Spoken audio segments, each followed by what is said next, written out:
Hey guys, what's going on? I hope you're all doing great. So it's been a little while since I've had a YouTube video with my webcam actually on. The house is still under repairs right now, but we got the air conditioner on, so I'm not going to do videos in the super hot house.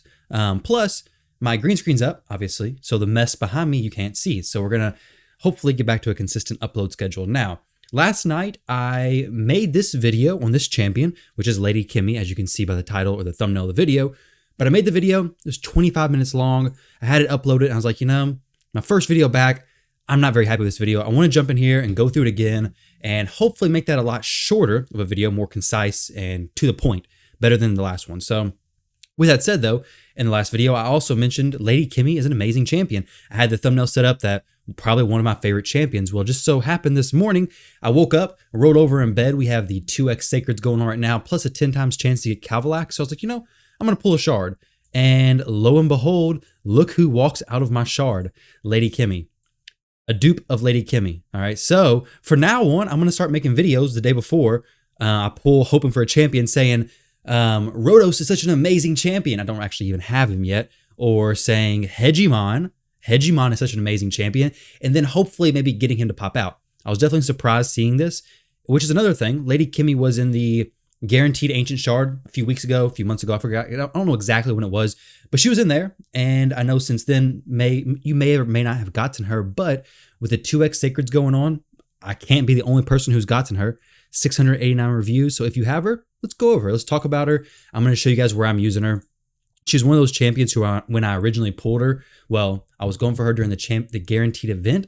And I was like, she's a really good champion. Her skill kit looks really, really good. But where my account was at this point in the game, I was like, where am I really going to use her at? Because initially, I was thinking she's going to be super good on Bommel. Unfortunately, the turn meter decrease is not good on Bommel. Okay, now if the turn meter decrease was like just on her A2 ability or just on her A3, you could use her. You just turn off that ability on the auto placement, the setups or whatever. Just turn it off, no big deal. But her turn meter reduction is also on her A1. So every time she reduces turn meter of Bommel, Bommel's summoning a bomb, right? So you can't really use Lady Kimi on Bommel that well, at least from what I've noticed, but you can use Lady Kimi very well in the arena. You can use her very well in the Doom Tower, the Scarab King, which is probably my favorite place to use her right now. And I'm still working on a team for maybe Fire Knight Stage 25. The issue is Stage 25, I don't farm it that much. My Seer is very difficult to get her geared enough to one-shot the waves. I think if you got Lady Kimi to the boss, she would do very well. Stage 24, she's weak affinity, which isn't the end of the world, but it does kind of suck. I do think of all the dungeons, Lady Kimi would be the best on Fire Knight. Spider's Den, it depends on your team. If you're using an HP burn strategy, you probably don't want to reduce all their turn meter, plus add a slow to the Spiderlings because then you're not getting the burns off as quickly. For Dragon's Lair, I don't think she brings anything inherently amazing for Dragon. Like turn meter reduction doesn't do anything. Increased accuracy is nice, all that kind of stuff, but overall not crazy good in my opinion. Ice Golem, she could be useful, right? Just depends on what your team is. Increased accuracy is always solid. Block buffs isn't really going to do anything to the Ice Golem. For A2, decreased accuracy plus decreased speed could have some benefits on the Ice Golem for sure, but overall where I use her right now is Arena. I'm going to jump into where I use her exactly, and Doom Tower. Also, I'll jump into where I use her exactly there. So first off, if you're here just to see her gear, her masteries, and my opinions on her books, let's go ahead and jump into that, and then I'll showcase her everywhere else. So her gear right now for me is literally just speed and some accuracy. Now, if I was not running her in the team I'm running her in, the team I'm running her in right now is Siphi into Lady Kimi, into Kymar, into my nuke champion. So my Kymar is difficult to get him fast enough to be speed tuned with my Siphi. He needs to be, my second person to go after my Siphi needs to be about 315 speed. It's difficult to get Kymar to 315. He's got a lower base speed than Lady Kimi does. And to get him to be high enough accuracy where he's stripping most people. So what I've done is I have Lady Kimi going right after my Siphi. Both Siphi and Lady Kimi have turn meter increase. They both also have the increased speed, which is not going to double up. It's not going to give any extra benefit. But Lady Kimi's turn meter fill by 15% does allow me to run my Prince Kymar at a speed of 286. I think he needs like 284 to actually be speed tuned. But at 286, I can run him with 552 accuracy. And then when you have the 50% increased accuracy from Lady Kimi, that's pushing Kymar's accuracy over 800, which is actually crazy. So I have Lady Kimi going right after my Siphi, into Kymar, into Solus right now, but I got a few other options I'm going to talk about later on down the road. Well, later on in this video, not down the road, but later on in this video. some other options you can use Lady Kimi in. Now her gear, like I said, just speed gear and accuracy. Now there's definitely an argument to be made.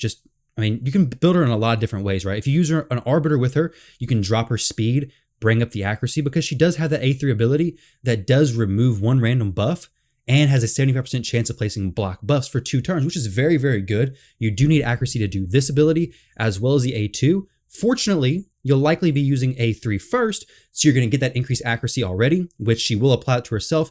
Unfortunately, she applies that after this part of the ability happens, so you're not getting that extra accuracy when you're stripping the enemy. Also, a downside in the arena is if the enemy's running a shield set plus an immunity set and you get the random buff stripped that is the shield set, then the immunity set prevents the block buffs from even happening. So this is a little bit inconsistent, but that's why I have my Kymar going after her. You can use any champion, really, a Madam to go after her, Sathalia to go after her. There's a lot of different champions. This is just my setup, and I'll show you don't really need Kymar to have this work very well.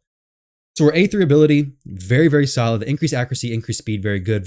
Works very well with using that ability first, and then going into A2, decreased accuracy, decreased speed.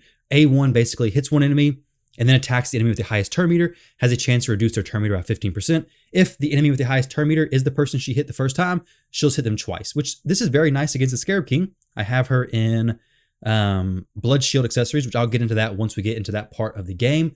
But I want to talk about her books, all right?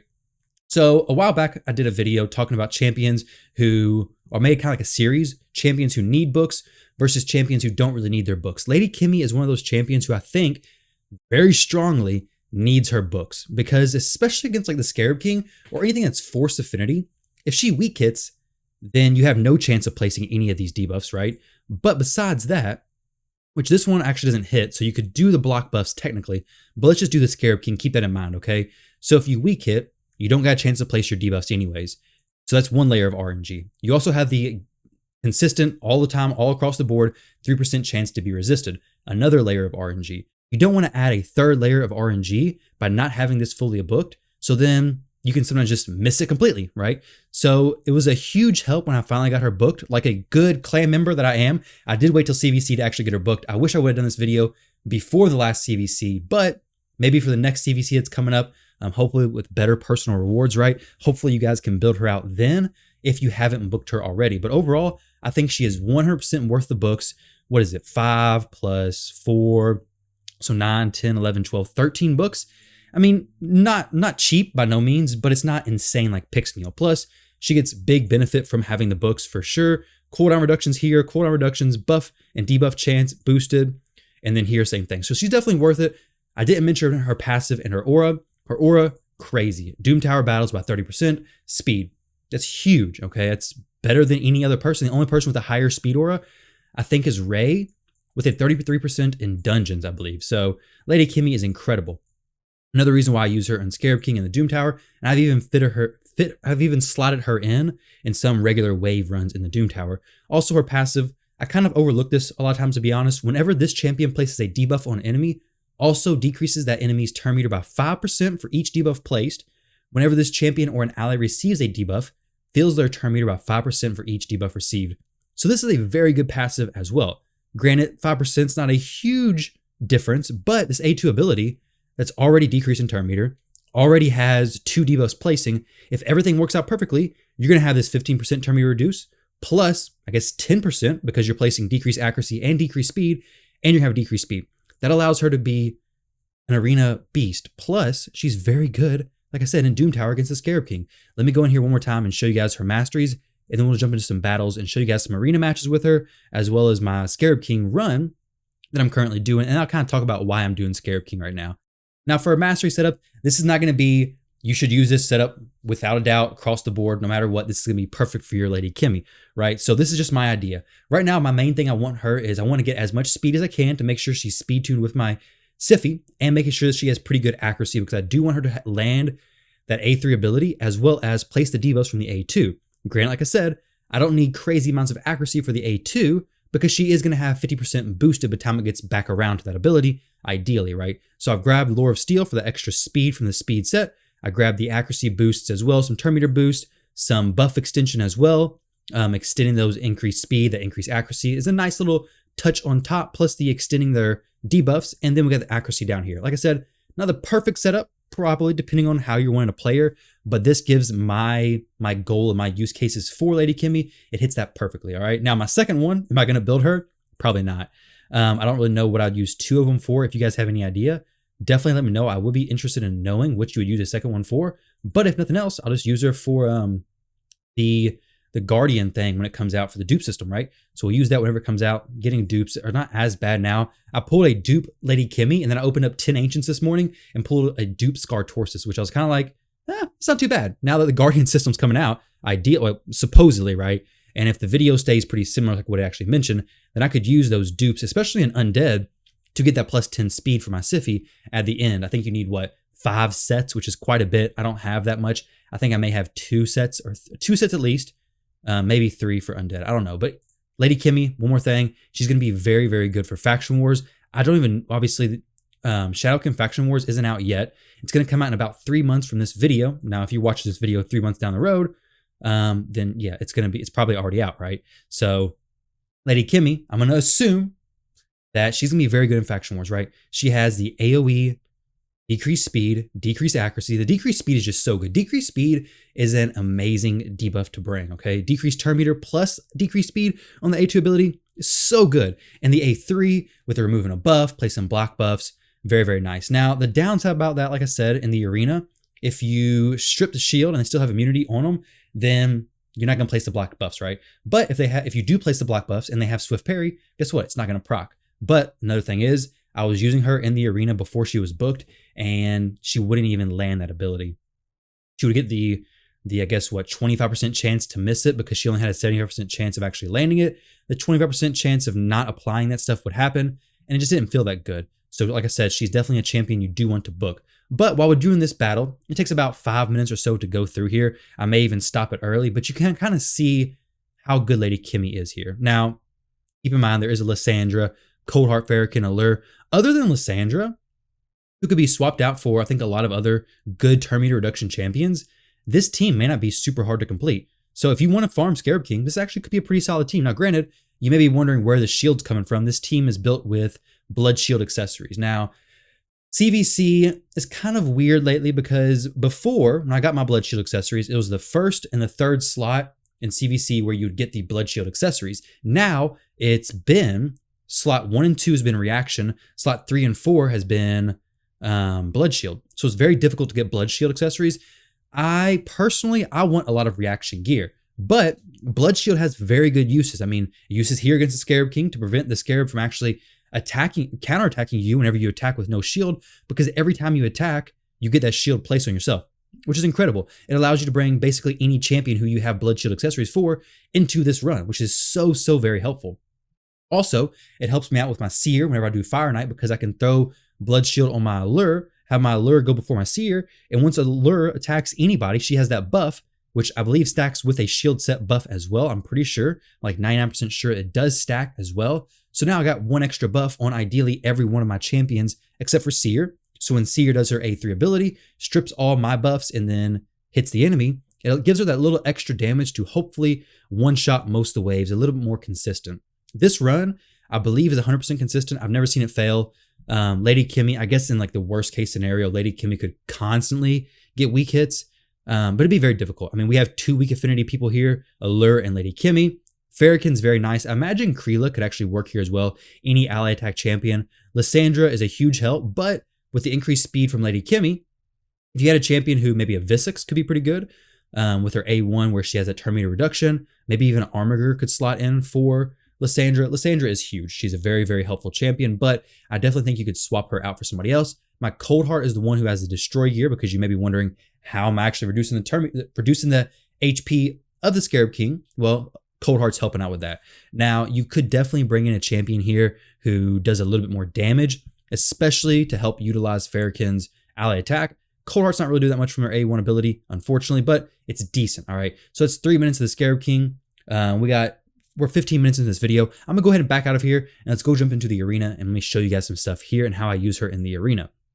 So she works perfectly with really any nuker type. So basically attack-based nuker or defense-based nuker. So Solus, Herndig, Astralon, champions who especially have a ability where they do their big damage from that also applies a debuff. So Solus has his A3 ability that has a chance to place Provoke, right? Well, typically, you wouldn't really build Solus with accuracy at all. You don't really want him to have accuracy. You want him to be straight up defense, crit damage, hitting hard, having his speed good. Well, in this case, 172 accuracy with my Solus, it's not that much, right? For where I'm at in the game right now, it's not a crazy amount of accuracy. He'll apply his debuff sometimes, but most of the time it just gets resisted. It's not that crazy. But when you add that 50% from Lady Kimi, that boosts Solus from 172 to about what, like 300? I mean, he gets about 100 extra accuracy, a little bit less than that, right? But gets him very close to 300. 300 accuracy is much better, obviously, than 172, right? So having that extra accuracy does allow Solus to actually apply that Provoke more often than he would before, which this is a huge debuff to have on the enemy, especially in the arena, especially if you're going against teams that are a little bit more tanky, lock out the res champions. It's very, very nice to have. Same thing with Astralon. Astralon has his nuke ability has a chance to place a stun. If you boost him up in accuracy, then boom, he has an even better likelihood to actually place that stun on all the enemies, which is huge to have in the arena. That stun is so, so helpful. Granted, before, you may not build him with any accuracy whatsoever, but now you may want to get him to a range where it actually makes sense, because every time you add a few extra points of accuracy, that 50% boost is going to help out that much more. Now, I think 300 accuracy after the 50% increase should be more than enough to apply your debuff to, or apply whatever debuff, Provoke, stuns, or even Herndig's turn meter reduction. It should apply to most like DPS champions in the arena. Now, like your tanky teams like this, it's probably not going to apply it, right? Let me go ahead and see how it works with this one. It's probably not going to apply it here because they're 384,000 team power, 100 extra resist from Lydia. It's going to be pretty difficult to actually apply it here, of course. Now, for champions like Trunda has her, I think, A3 ability where basically it hits all the enemies. If anybody gets stunned, then it applies HP burn, I think, and doesn't hit them twice. But if they're not stunned, then it hits them twice.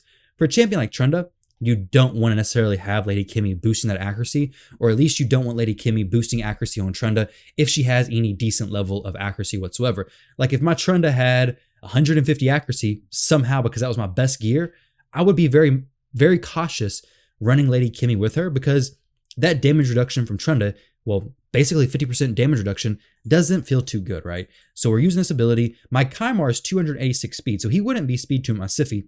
Against this team, he'd probably go first, no problem. But now, he's perfectly speed tuned, perfectly fine. Siphi into Lady Kimi, who's 316. She needs to be, I think, 315 speed. No, she's 319, sorry. I think she needs to be 315. Into Kymar, who is 286 right now. It needs to be 284. It's all good. Now he has like 800 accuracy. He's going to be sleeping everybody. Unless they're Force Affinity, he gets weak hits. Let's see if we apply Provoke to anybody. So no Provokes applied. Kind of figured that we'd probably need like 400-500 accuracy to actually apply the Provokes here. Not a huge deal though. Obviously with a team like Kymar is pretty ridiculous, okay? A pretty insane champion. Being able to reset everybody, being able to sleep everybody, being able to strip everybody, he's actually insane. But ultimately, Lady Kimi has worked out so well, being able to do the increased accuracy, just a little nice icing on the cake, especially if you're going against like these resistance teams. The increased speed is very nice, especially if you're bringing her with Arbiter. So Arbiter gives a turn meter boost, but no increased speed.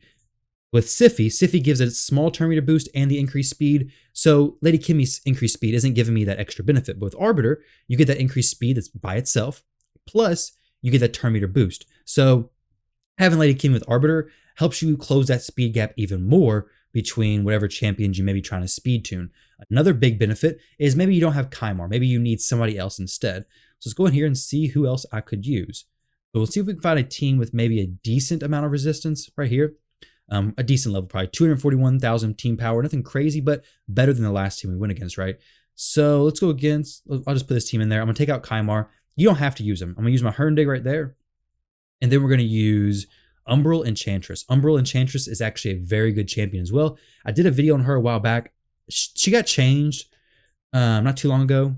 I'm going to make this video go just as long as the one yesterday. Daggone, okay? We're almost at 20 minutes. I'm going to run through this, guys. I'm sorry if it just dragged on too long. I'm trying to give you as much information and keep it rolling the best I can. So I apologize if you're getting bored. Hopefully you're not. If you're here this long, thank you for staying. I very much appreciate it. But Umbral Enchantress, she's sitting at 349 accuracy. She should apply that with after the 50% boost. Let's see. So we have no strip here. This is where Lady Kimi is going to hopefully come in very clutch, and hopefully they don't have immunity sets on anybody. They don't, luckily. But if they did, if they had shield set, she would strip it. She'd place block buffs. Not a big deal. Not too worried about that. Unfortunately, that Arbiter was my 300 speed Arbiter, but this is not a fast team, so it's not a huge deal. Lady Kimi is going to be better against teams that are high resistance, a little bit more of this tanky side of things. Umbral is going to do a 2-turn provoke on everybody. Now, used to, you could cleanse this block cooldowns off of her, even though it said you couldn't, but now you can't. They fixed that, and you can't cleanse that, so now she can just use her A1 ability for the next few turns. So I'm going to go ahead and try to kill. We have no decreased defense on anybody. Not a huge deal, but it doesn't feel great, right? So we're going to go ahead and try to kill Molly, because Molly's about to get another turn, and boom, there we go. Wipe everybody out. Herndig is an absolute crazy nuker for sure, right? Same thing. Trunda, very, very good nuker as well, but Herndig, I love him. He hits so hard. And with this kind of team, if you have an Umbral who's doing that 2-turn provoke, let's go ahead and put my other Arbiter in here. If you have an Umbral doing that 2-turn provoke, they might actually be faster than me. They probably are faster than me. Then you can actually lower Herndg's speed a decent amount, right? Because they do a 2-turn provoke. Herndg doesn't have to go that fast. It's all good. Like he can take some time, just like with Kymar. You can take your time. Now this isn't going to feel too good because Trunda's probably going to cut in. Let's go ahead and see if I can kill. I want to kill Arbiter or Duchess, but I think we go Arbiter here. Yeah, there we go. He hits like an absolute truck. They had strengthen on him, and he still just blew right through him, no problem.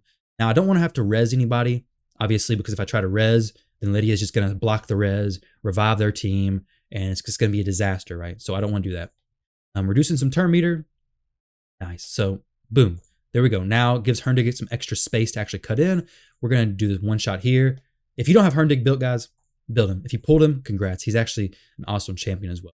I use him so much. I've had him run as low as 120 speed, and I've had him where he's at now at about 200 speed. I use him in campaign farming. Very good there. But whenever he was low speed, just super hard hitting, basically whenever he got hit, he'd boost his turn meter. I just had a ton of turn meter boosting stuff on him, and he would just wreck teams with like even no increased attack, nothing, just by himself, destroy people. It was so good. Such a fun champion to have, even on a go second type team.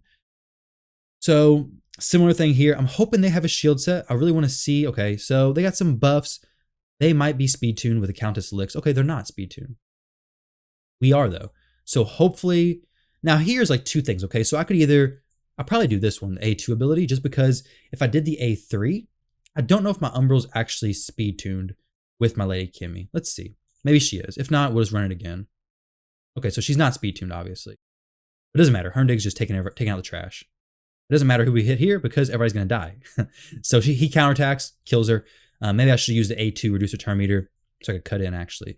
Let's see this team right here. They're probably not going to have no shield sets. I'll refresh it and see if we can find like maybe a Krisk team. But even with that increased attack, well, they're going to be speed tuned now.